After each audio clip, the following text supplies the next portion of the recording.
Hello and welcome inside the ACU TV or studio for this week's Optimist Newscast. I'm Cindy Varner alongside Joseph Chapa.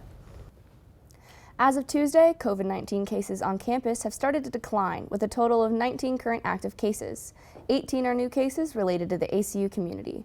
12 individuals are in quarantine due to potential exposure.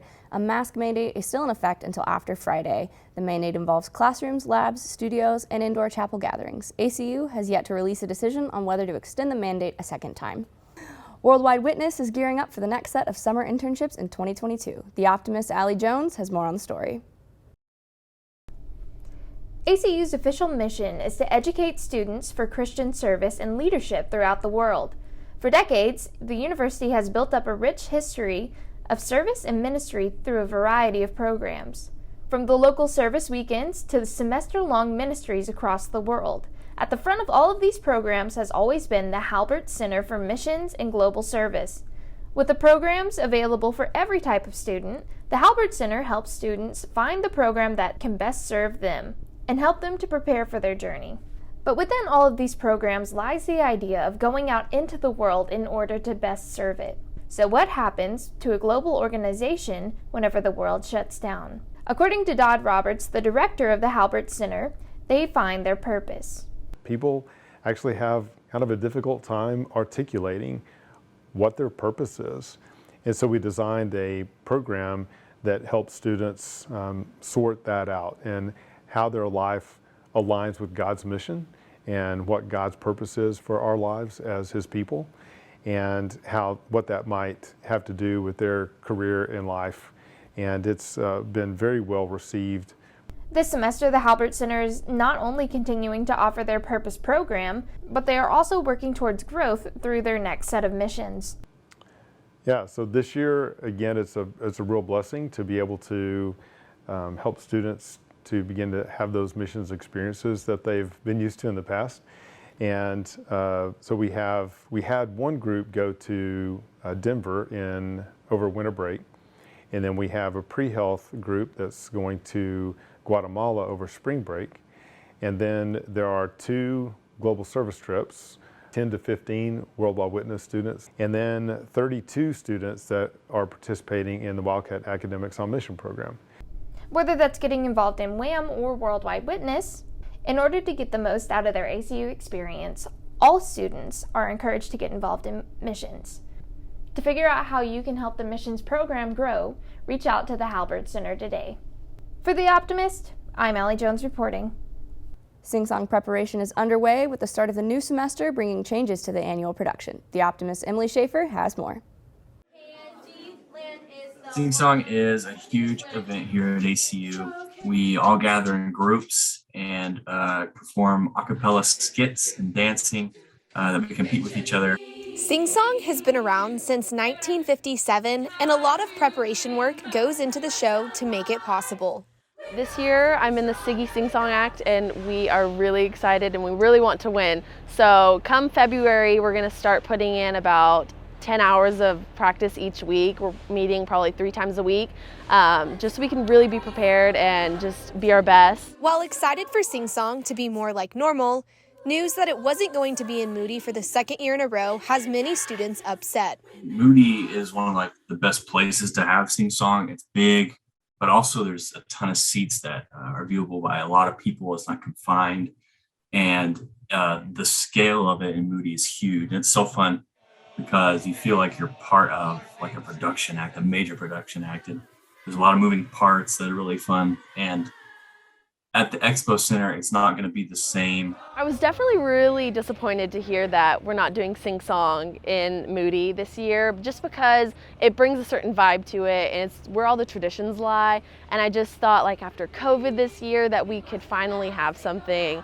and just get back to normal and get back to the traditions of ACU. I wish everybody who's participating in Sing Song this year good luck. I hope you do well. Hope you all win.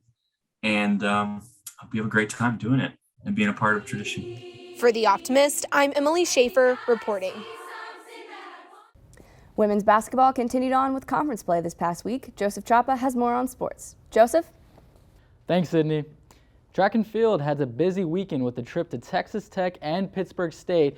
At Tech, the men's hurdle team had 5 personal bests in the 60-meter hurdles, while grad student Taylor Tolan had a season best for the women's hurdles.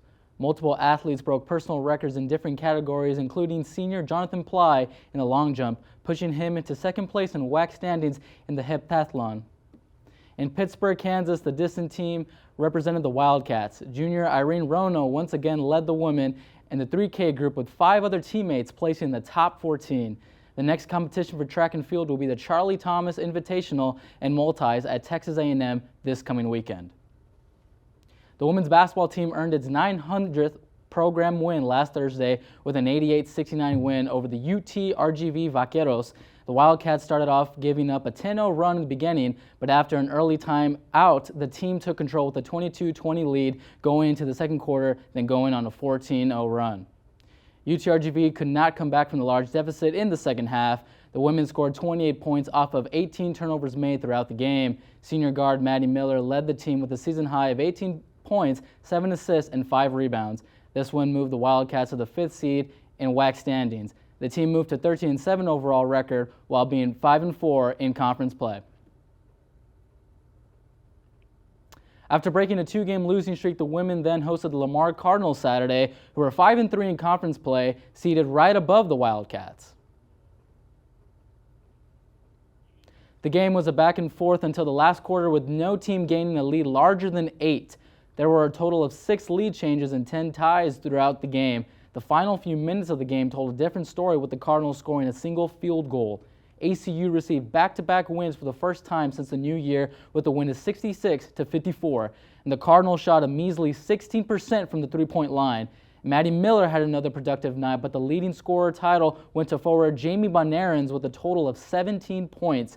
Head coach Julie Goodenough said this about the team's productive weekend. Lightly that I'm the head coach here, and that was one reason why I wanted to come. You know, ACU is known for championships, and I wanted to be a part of that. And so, yeah, it's a big deal to be a part of the 900th victory. That's a lot of wins in really kind of a short period of time. With this weekend's win, ACU moved to the 4th seed with a 6-4 conference record. And the next game will be an away game at Chicago State at 6 p.m. Wednesday broadcast on ESPN+. The men will host Chicago State on at 7 p.m. Wednesday, also on ESPN+. The Wildcat baseball team is ready to take on WAC under head coach Rick McCarty. The Optimist London Gray has more on the team's preseason outlook. The reigning Southland Conference champions are entering their first baseball season in the WAC. We're used to playing a lot of real tough teams, and I think that'll translate well for when we go to conference play this year. Players say the team's confidence is growing with their recent success. In 2018, the Wildcats had a conference record of 5 wins and 25 losses. Last year, the team went 25-13. The hire of head coach Rick McCarty has become the program's cornerstone. Players Zach Smith and Colton Eager are the only team members remaining that have played under both McCarty and the previous coach. Smith says the shift in the program began with McCarty's belief that growth and success extends beyond the field. Something that I take with me pretty much every day, which he's constantly said to us since day one, is grow 1% every day, whether it's academically, spiritually, or athletically. Smith says it's hard for a lot of people to initially buy into a new culture. But after 3 years of development, the team is now aligned with McCarty's push for humility, toughness, and energy. With 26 returning players, the team feels prepared to take on the WAC. We feel like we can compete with anybody, and our expectations are to bring home championship and just do the best that we can and have fun in the process. The Wildcats will start off their season at home against North Dakota State on February 18th. For The Optimist, I'm London Gray. And that's all for this week's Optimist Newscast. I'm Joseph Chapa. And I'm Cindy Varner. Thanks for tuning in, and we'll see you next time.